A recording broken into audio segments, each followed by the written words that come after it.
할렐루야. 우리 저와 앞뒤 이렇게 좀 인사하겠습니다. 하나님의 나라를 사모합시다. 한 번 더 인사하겠습니다. 하나님의 나라를 소망합시다. 우리 경주중앙교회 성도님들 한 분 한 분 마음속에 이 하나님의 나라, 소망, 갈망, 또 이것을 위해서 몸부림쳐가는 저와 여러분들이 되었으면 좋겠습니다. 오늘 본문을 시작하면서 이 하나님의 나라, 하나님의 그 나라에 대한 소망함들을 가졌던 한 우리 선교사님을 먼저 소개해 드리고 시작을 하겠습니다. 사진 한번 함께 보도록 하겠습니다. 이분이 누구시냐면 우리 이 재령 황해도에 있는데 이 재령의 선교사의 아버지인 윌리엄 헌터라는 분이십니다. 한위령이라고 한국 이름은 이렇게 됩니다.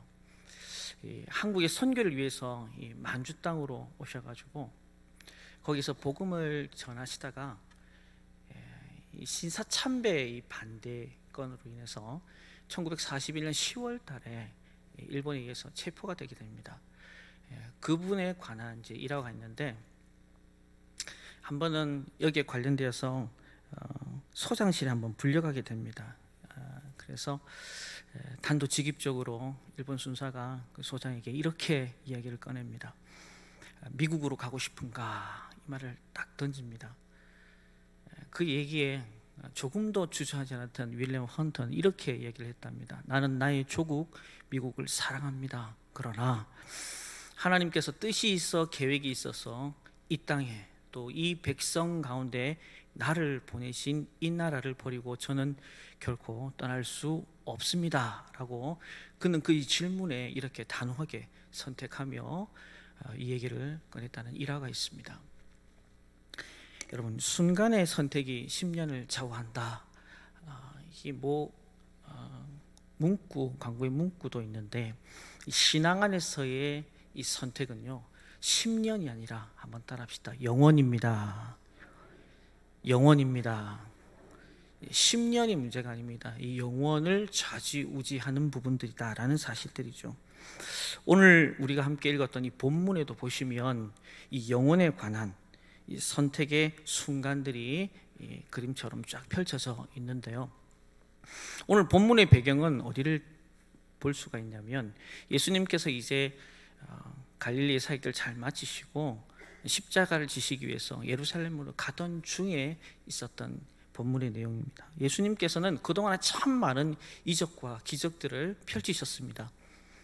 그러다 보니 그 이적과 기적 가운데 있었던 사람들 뿐만 아니라 제자 그룹이나 아니면 무리나 군중 그룹들이 많이 따라 다닐 수밖에 없었던 것이죠. 가는 길에는 수많은 사람들이 따랐지만 중요한 것은 순수한 동기를 가지고 예수님을 쫓았던 사람들은 그리 많지 않았다라는 겁니다. 그렇게 예수님의 제자가 되려 하는 3명의 사람들을 예수님께서는 이 면접에서 탈락시켜 버립니다. 언뜻 보기에 그들 모두가 충분한 자격을 가지고 있는 것처럼 보였습니다. 그러나 예수님께서는 그 중심을 아시고 부적합함을 보고 탈락을 시켜버립니다. 다시 말하면 제자도로 받지 않는 부분들인데 오늘 본문을 통해서 이 하나님 나라에 합당한 자의 자세, 또 특별히 오늘 이 여전도회가 헌신 예배로 나아가는데 오늘 옷도 이쁘게 하고 노란색으로 병아리처럼 입고 오셨는데 옷 입는 것도 중요하지만 오늘 선포되어진 말씀이 나의 말씀, 누구의 말씀요? 나의 말씀으로 받아들이는 것, 그리고 저 성전문을 나가서는 하나님 나라에 대한 소망과 그리고 사모함을 가진 우리 여전도의 다운, 특별히 우리 이 여전도의 다운 모습과 열매가 있기를 주님의 이름으로 축원합니다. 특별히 하나님 나라에 대한 이 합당한 자의 모습, 첫 번째, 우리 주를 위해서 어려움을 감수한다라는 겁니다. 주를 위해서 어려움을 감수한다. 다시 말하면 안전된 삶, 그 삶을 포기할 수 있다라는 겁니다. 우리 누가복음 9장 57절부터 58절의 말씀인데요, 우리 함께 읽도록 하겠습니다. 시작. 길 가실 때에 어떤 사람이 여짜오되 어디로 가시든지 나는 따르리이다. 예수께서 이르시되 여우도 굴이 있고 공중에 새도 집이 있으되 인자는 머리 둘 곳이 없도다 하시고 아멘. 누가복음 9장에 보면 어떤 사람이라고 시작을 하지만 마태복음 8장에 보면 이 어떤 사람을 서기관이다라고 기록을 하고 있습니다. 여러분들 알고 계시겠지만 서기관은 율법 학자들이었죠. 높은 학식과 부유한 재력, 권력을 가진 계층입니다. 엘리트 계층이죠. 그러나 서기관도 예수님께서 행하신 능력만큼은 그가 취할 수는 없었습니다. 예수님을 따라다니면 이것을 통해서 영광을 받으리라 생각을 했습니다. 그리고 예수님께 이 얘기를 건넵니다. 무슨 얘기냐? 어디로 가든지 저는 따르겠습니다. 이 얘기를 주님께 던졌습니다. 그 이 얘기를 들었던 예수님은 곧이어 그것에 대한 답변을 합니다. 여우도 굴이 있다. 공중에 나는 새도 집이 있다. 근데 인자가 머리 둘 곳이 없다라고 얘기를 합니다. 여기서 말하는 굴과 그리고 집 그리고 머리 둘 곳 다 이게 안식처를 이제 의미를 하는데 한 번, 두 번, 한 주, 두 주는 어떻게 해서 버텨보겠죠. 그러나 그게 1년이 되고 2년이 되면 굉장히 불편합니다. 불편함을 넘어서 고통스러울 것인데 서기관에게 얘기를 하는 거죠. 감당할 재간이 있겠냐 얘기를 하는 겁니다. 오늘 이 질문은요, 저와 여러분들에게도 동일하게 던져지는 질문입니다. 설교 내내 여러분들이 한번 고민해 보시고 고민의 그 답을 얻어가는 시간이 되었으면 좋겠습니다. 성도 여러분, 예수 잘 믿으면 만사 형통 맞습니까? 다시 한번 묻겠습니다. 예수 잘 믿으면 만사 형통 맞습니까? 옆 사람 보십시오. 만사 형통한 얼굴인지. 오늘 저하고 싸울 기세인 것 같아. 예수 잘 믿으면 만사 형통. 우리 찬양에도 만사 형통하리라 얘기를 합니다. 근데 중요한 것은 이 만사 형통의 해석이죠. 의미 해석입니다. 제 해석이 중요하다라는 거죠. 때로는요, 편히 쉴 곳을 찾지 못할 때가 있어요. 핍박 당하기도 하고 고난 속에 뒹굴기도 합니다. 정말 만사 형통 맞을까? 여러분이 잘 아는 요셉, 선민이었죠. 하나님 택한 백성 맞습니다. 근데 가장 곁에 있는 사람에게 배신을 당한다. 여러분 가족들에게 배신을 당한다. 누군가에 의해서 팔려지게 된다. 여러분 그게 만사형통 맞을까요? 열심히 그곳에서 일을 합니다. 성실하게. 근데요, 그 집에 있는 여인이 뒤집어 씌웁니다. 억울하게 누명 쓰고 감옥에 갑니다. 만사형통 맞을까요? 감옥에 가서도 이렇게 저렇게 맡겨진 재반 업무들 잘 맡아서 감당을 합니다. 사람들 형편 따라 도와주기도 해요. 그런데 오히려 돌아오는 게 뭡니까? 잊혀진 바 됩니다. 2년 동안 감옥에서 힘들게 살아가요. 정말 만사형통이 맞는가?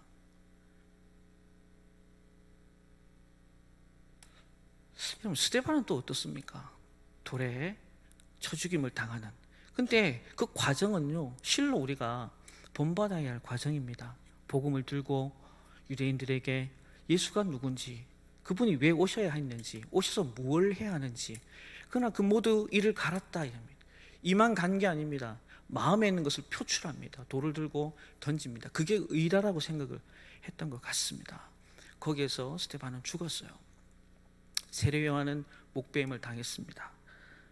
여러분, 이렇게 저렇게 따져보면 참으로 이들 모두가 믿음의 소유자들이긴 분명한데, 그런데 고난이 항상 많았다 이런 겁니다. 오늘 우리도 그럴 수 있습니다. 기도하는 것마다 여러분 다 응답 받았습니까? 여러분이 원하는 대로 응답 받았나요?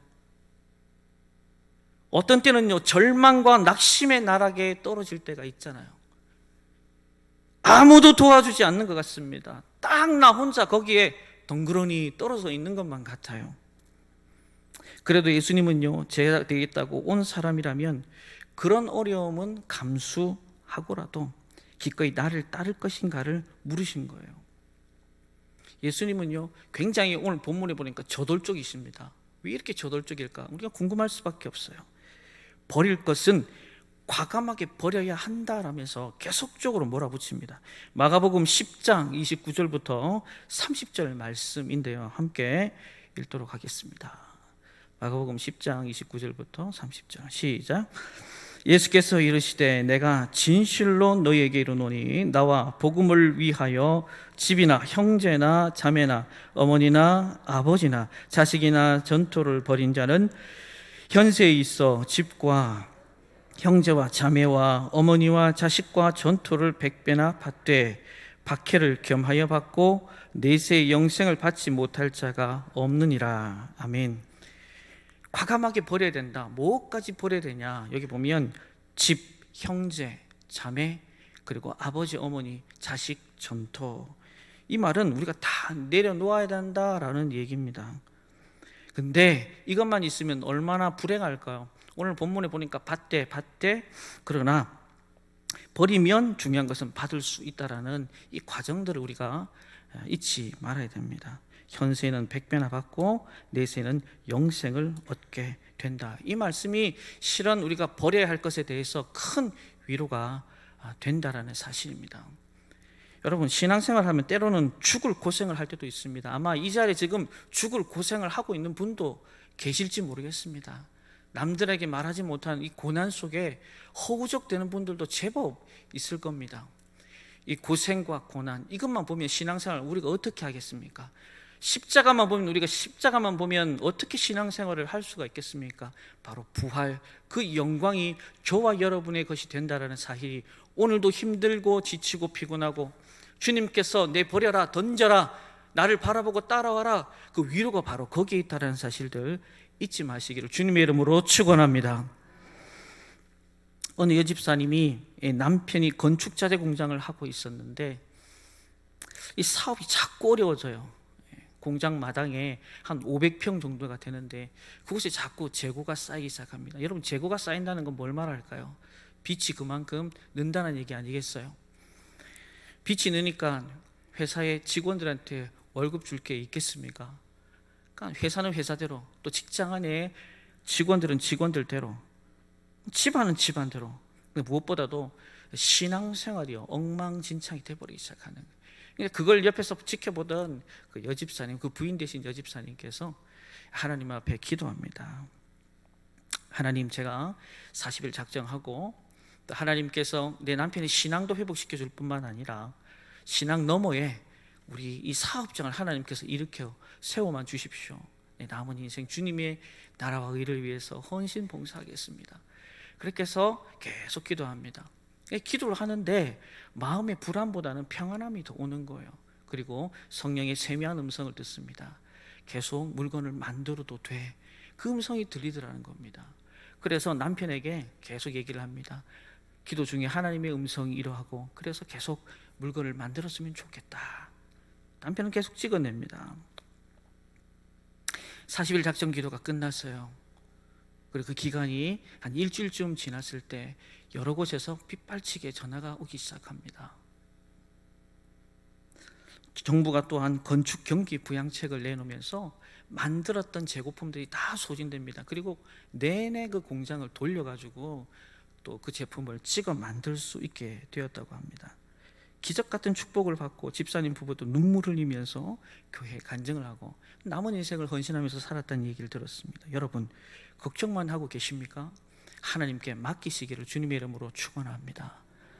너희 염려를 내게 다 맡겨라, 내가 너를 돌본다라는 말을 그냥 흘게만 듣지 마시고 오늘 나에게 있는 크고 작은 문제 앞에 내가 허우적대면요 계속 깊이 빠져든다라는 사실, 하나님을 믿고 맡기면 하나님이 저와 여러분들을 위해서 놀라운 일들을 행하실 줄로 믿습니다.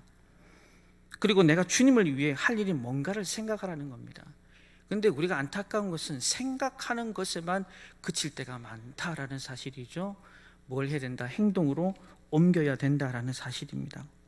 계속적으로 움직이고 반응해야 된다라는 겁니다. 우리 이 여전도의 우리 회원 모두가 우리가 생각하는 것에만 그치지 말고 주님이 이 여전도에 뭘 원하는지, 또 그것이 하나님 나라와 하나님 뜻에 부합하는지, 그렇다면 내가 드려야 할 건 뭔지, 나누어야 할 것이 뭔지, 함께 공유할 것이 뭔지 함께 고민하면서 달려가는 우리 이 여전도 되길 주님의 이름으로 축원합니다. 2009년도에 한때 신종 직업이라고 나타낸 대신맨이라는 게 있었습니다. 이 대신맨이 뭐냐면 마트에 물건을 사야 되는데 이 대신맨에게 물건을 살 것을 부탁한다는 겁니다. 쌀 2kg, 삼겹살 1근, 당근 2개, 뭐 이런 거. 그다음에 청소 같은 것도 대행업체로 해주기도 하고, 또 그러니까 민원 업무라든지 적게는 생수 1통까지도 부탁을 했다고 합니다. 뭐 이 서비스업을 부탁을 하는 데는 한 5,900원이면 됐고, 그 당시에 한 업체마다 한 20에서 30 정도의 사람들이 대신맨이 있었답니다. 하루에 500건의 서비스가 접수될 정도로 자질구레한 일들을 시킬 수 있어서 많이 이용을 했대요. 그런데 만약에요, 어떤 분이 전화를 해서 그분에게 이 마트에서 이런 물건들을 요청합니다, 전화를 했어요. 그런데 그 대신맨이 그 전화를 받고 이렇게 얘기를 하면 여러분 어떻게 반응하시겠습니까? 예, 물건이 많습니다. 벤츠를 보내주셔야겠습니다. 거기에 이 물건을 시켰습니다. 그리고 점심때쯤 되니까 제가 빕스에 가서 점심을 먹고 저녁쯤 아웃백에 가서 내가 이것을 좀 먹어야겠습니다. 여러분 5,900원으로 그 대신맨에게 부탁을 했는데 만약에 이렇게 반응을 한다면 여러분 그거 어떻게 되겠어요? 우리가 주님의 제자가 된다는 건 바로 이 대신맨이 된다는 겁니다. 다시 말하면 주님의 손과 발, 한번 따라합시다. 주님의 손과 발. 우리 이어전대 주님의 손과 발. 손과 발 할 때는 내밀으셔야 되죠. 발은 못 내밀어도 손과 발. 예, 옆 사람에게 손과 발. 주님의 대신맨, 손과 발이 되어서 세상을 치유하고 또 회복시키는 이 과정 속에 저와 여러분들이 쓰임받기를 원하는 것이 또 하나님의 뜻이다라는 거죠. 주님의 제자가 된다는 것은 여러분 이명과 찬원이하고 데이트하면서 뭐 온갖 환상적인 경험을 하는 것이 아닙니다. 그냥 말 그대로 희생과 섬김의 길 가운데 저와 여러분들이 결단하는 것이다. 여기에 여러분의 영광이, 저와 여러분의 영광이 있는 것입니다. 이어전대 여러분, 특별히 함께 예배드리는 우리 경주정교 성도 여러분, 보여지는 것, 썩 없어질 것에 우리가 소망 두지 말고 보여지지 않지만 썩지 아니할 그 나라, 하나님의 나라를 위해서 나의 안전함을 포기할 줄 알고, 나의 불편함을 포기할 줄 알고, 그리고 그것에 하나님의 나라가, 하나님의 뜻이 이루어질 것을 기대하면서 오늘도 한 걸음 한 걸음 나아갈 수만 있다면 첫 번째 주님이 선택하지 않았던 그 사람 속에 저와 여러분들이 택함 받게 될 줄로 믿습니다. 그것이 또 하나님 뜻이요, 우리가 이 땅에 남은 삶을 살아가는 또 이유가 되어야 할 줄로 믿습니다. 두 번째, 하나님 나라에 합당한 자의 자세는요, 우선순위를 바로 하라는 겁니다. 하나님 일에 최우선을 두라. 한번 따라합시다. 우선순위.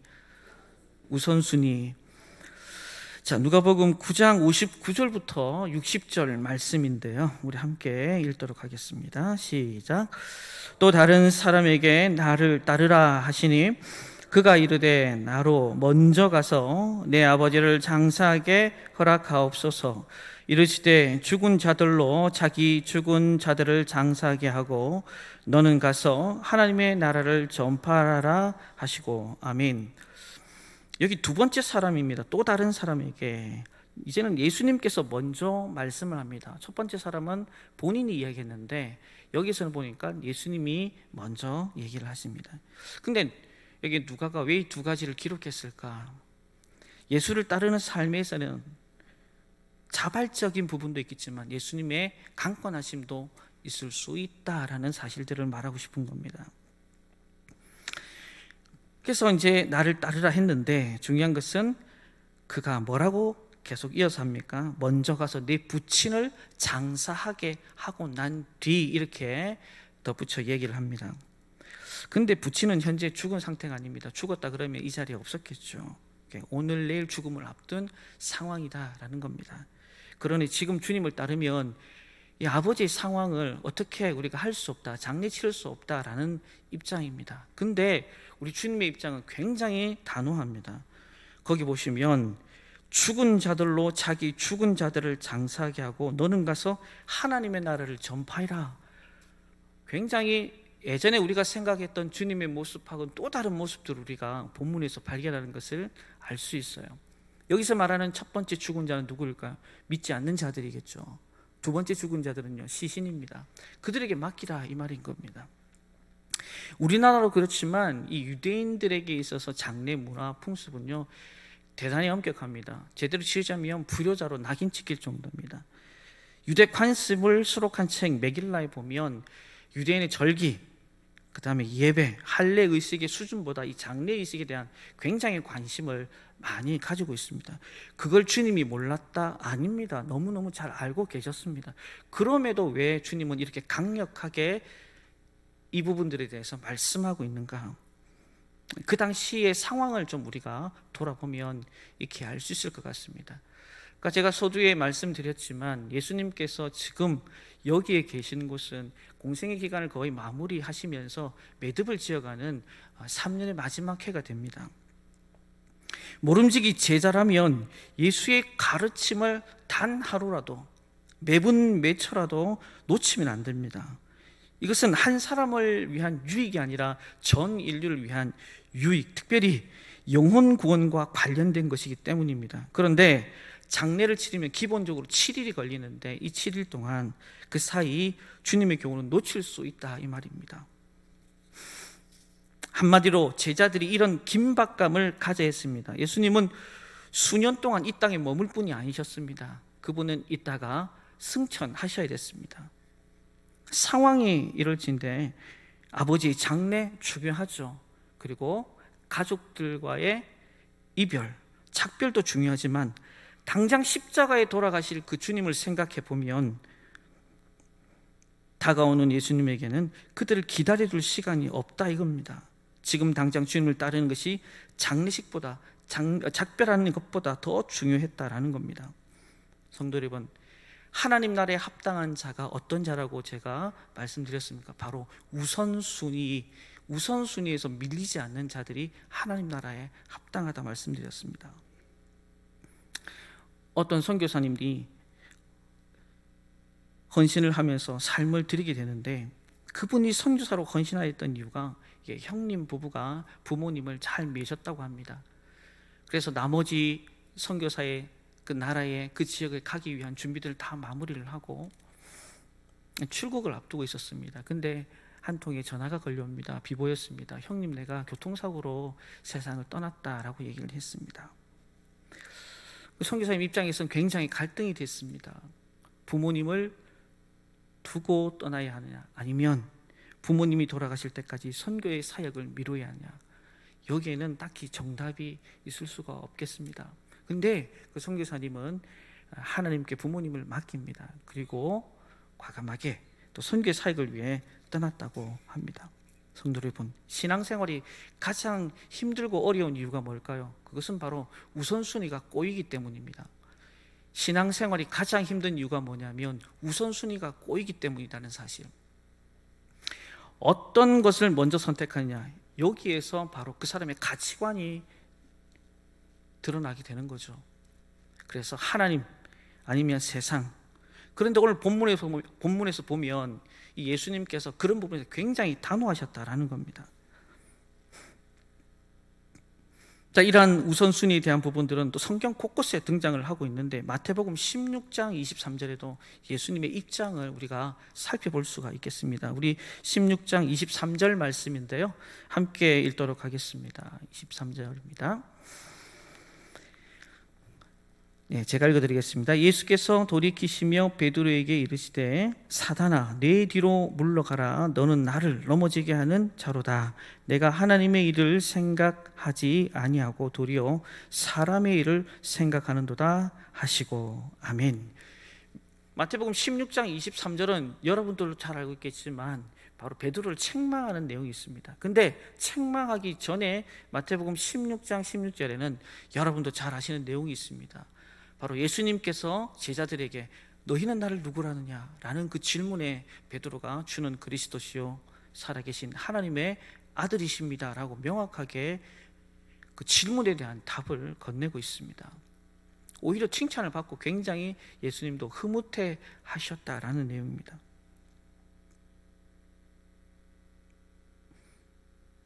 그런데 그렇게 칭찬하던 베드로에게 이제는 뭐라고 얘기를 합니까? 사탄아 얘기를 합니다. 왜 그런 얘기를 들었을까? 본문에 보시면 네가 하나님의 일을 생각하지 않고 인간의 일, 사람의 일을 생각한다라고 바로 책망을 받은 겁니다. 성도 여러분, 여러분들의 우선순위는 어떻습니까? 주님 안에서 내가 해야 될 일, 먼저 해야 될 일, 나중에 해야 될 일, 혹시 뒤바뀌어 있지는 않습니까? 그런데 오늘날 많은 분들이 여기에서 많이 넘어지고 있습니다. 난 지금 공부해야 될 때입니다. 난 지금 일해야 될 때입니다. 좀 더 즐겨야 할 때입니다. 그리고 지금은 쉬어야 할 때입니다. 나중에 훗날에 주께서 하라고 하시는 그 일들 그때 하겠습니다. 여러분, 이 일들이, 이 생각들이 얼마나 교만한 생각입니까? 왜 교만한 겁니까? 시간이 자기 것이다 라는 전제 아래서 이 모든 것들을 설정하고 이야기를 하고 있는 겁니다. 여러분, 시간의 주인이 누구십니까? 여러분의 옆 사람입니까? 아니면 여러분 자신입니까? 시간의 주인은 하나님인 줄로 믿습니다. 건강의 주인도 하나님이시요, 물질의 주인도 하나님이시요, 하나님이 주셔야 그 주시는 한도 안에서 주님의 은혜로 성령의 도우심으로 말미암아 그 일들이 합력하여 선을 이루게 될 줄로 믿습니다. 여러분, 우선순위에 대한 부분들은 예나 지금이나 변함이 없습니다. 그러나 오늘도 저와 여러분들, 특별히 우리 이 여전도의 우리 임원들 그리고 회원들 한 사람 한 사람에게 오늘도 먼저 그의 나라와 일을 구하라, 그리하면 이 모든 것을 너에게 더하시리라는 이 약속의 말씀, 언약의 말씀을 여러분 놓지 마시고 언제 어디서나 정말 이 말씀대로 살아서 하나님 나라가 저와 여러분을 통해서 여러분의 삶의 모든 지경에 온전하게 나타나기를 주님의 이름으로 축원합니다. 마지막으로 하나님 나라에 합당한 삶의 자세, 어떤 삶의 자세인가? 오로지 주님만 바라보는 것입니다. 한번 따라 합시다. 오로지 주님만 바라봐야 합니다. 네, 우리 누가복음 9장 61절부터 62절 말씀인데요, 우리 함께 읽도록 하겠습니다. 누가복음 9장 61절 시작. 또 다른 사람이 이르되 주여 내가 주를 따르겠나이다마는 나로 먼저 내 가족을 작별하게 허락하소서. 예수께서 이르시되 손에 쟁기를 잡고 뒤를 돌아보는 자는 하나님 나라에 합당하지 아니하니라 하시니라. 아멘. 첫 번째 사람, 두 번째 사람, 이제 세 번째 사람을 주님이 만나십니다. 여기에서 그가 직접 말씀합니다. 내가 주를 따르겠습니다. 그리고 나로 먼저 내 가족을 작별케 하옵소서. 세 번째 사람은 또 이렇게 예수님께 말을 건네요. 근데 예수님은 그것에 대해서 이렇게 말합니다. 손에 쟁기를 잡고 뒤를 돌아보는 자는 하나님 나라에 합당하지 않다라고 말합니다. 여기서 우리가 주목해야 할 단어가 뒤를 돌아본다라는 거죠. 과거나 세상 일에 미련을 둔다. 여러분, 가족과의 작별 그리고 책임지는 무엇을, 가족을 책임지는 것 얼마나 중요합니까? 그런데 주님의 일을 한다는 한 사람 한 사람이 이것저것 다 걱정하다 보면 그것은 마치 쟁기를 잡고 뒤를 돌아보는 격이다, 그렇게 주님이 말씀하는 겁니다. 이 뒤를 돌아보는 것으로 인해서 소금 기둥이 되었던 창세기 19장의 롯의 철을 우리는 알 수 있습니다. 여전히 그곳이 멸망당하고 이제는 끝이다라는 아주 두려운 메시지 앞에서도 여전히 세상의 것에, 그곳에 남겨둔 것에 대해서 미련을 떨쳐버릴 수가 없었습니다. 여러분은 누구를 바라보고 계십니까? 무엇에 집중하고 계십니까? 이렇게 질문을 하면 다들 동일하게 대답을 합니다. 주님입니다. 근데 정말 주님입니까? 우리 내면을 한 번 더 성찰해 볼 필요가 있습니다. 실제적으로 내가 본 그 대상은 누군가? 그 환경은 무엇인가? 자기 중심적으로 이기적으로 신앙생활을 했던 한 권사님이 계셨어요.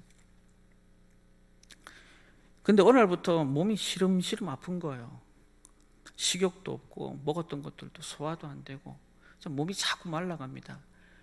얼굴에 뼈만 앙상하게 남았어요. 그제서야 담임 목사님을 찾아갑니다. 목사님, 몸이 너무너무 힘듭니다. 저를 위해서 좀 기도를 해주시면 좋겠습니다. 그래서 그 목사님께서 그 권사님이 안수를 합니다. 이렇게 기도합니다. 하나님, 우리 권사님이 사명이 있는데 이 사명 소중히 여기고 직분 잘 감당할 또 은혜를 주십시오라고 기도를 마칩니다. 짧은 기도였지만 성령께서 감동을 주시니 그 권사님이 크게 깨닫습니다.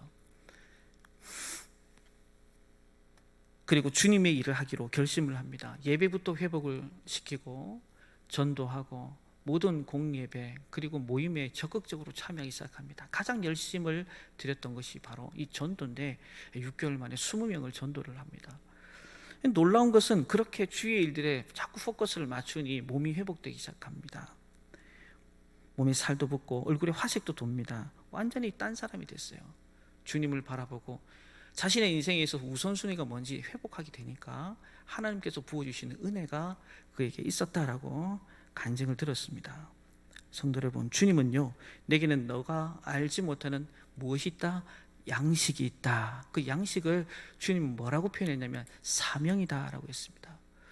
우리 이여전도 여러분, 주님의 양식이 여러분의 양식이 되길 주님의 이름으로 축원합니다. 무늬만 이 여전도가 아니라 무늬와 거기에 합당한 열매가 함께 곁들여져 있는, 다시 말해서 이 양식을 나만 먹는 것이 아니라 또 다른 누군가에게 이게 제 양식입니다. 다시 말하면 그 사명감을 가지고 살아갈 수 있는 영적인 권면이 우리 이 여전들을 통해서 우리 경주중앙교회 전파력이 있고, 또 넘어서는 저 성전 너머에서 많은 영혼들이 주님께 돌아오는 놀라운 일들이 있길 주님의 이름으로 축원합니다. 우리 오늘 본문에서 세 종류의 사람들을 살폈습니다. 여러분들은 어디에 해당하십니까?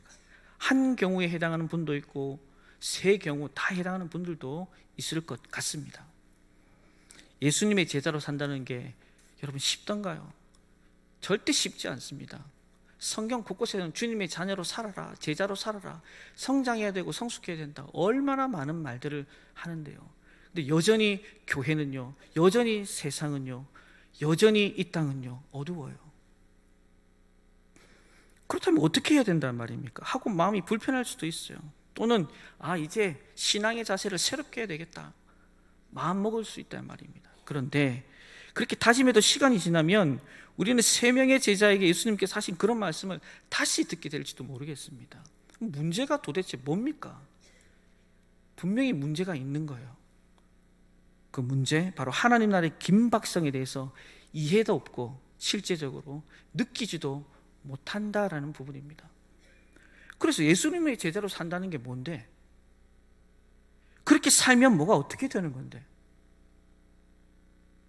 이렇게 세상살이 생존 자체가 어려운 상황에서 제자의 삶이 무슨 의미가 있는데 하고 생각이 또 든다 이 말입니다. 여러분 어떠세요? 제만 고민하는 문제입니까? 아니면 여러분들도 똑같이 고민하고 있는 문제입니까? 핵심은요, 하나님의 나라입니다. 그것의 긴박성인 거죠. 여러분, 우리가 얼마 전에도 전도잔치 했죠. 왜 한 겁니까?